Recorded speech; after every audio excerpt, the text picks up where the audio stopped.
أعوذ بالله من الشيطان الرجيم.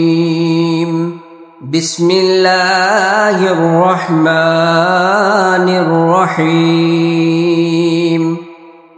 سبح اسم ربك الأعلى الذي خلق فسوى والذي قدر فهدى والذي أخرج المرعى فجعله غثاء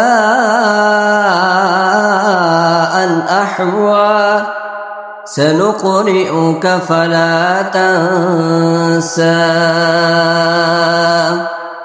إلا ما شاء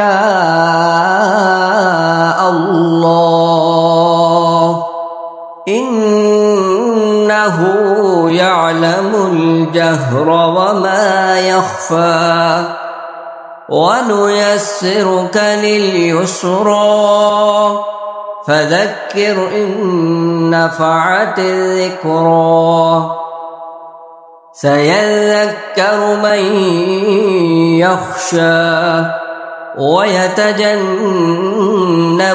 الأشقى الذي يصلى النار الكبرى ثم لا يموت فيها ولا يحيا قد أفلح من تزكى وذكر اسم ربه فصلى بل تؤثرون الحياة الدنيا والآخرة خير وأبقى إن هذا لفي الصحف الأولى صحف إبراهيم وموسى صدق الله العظيم.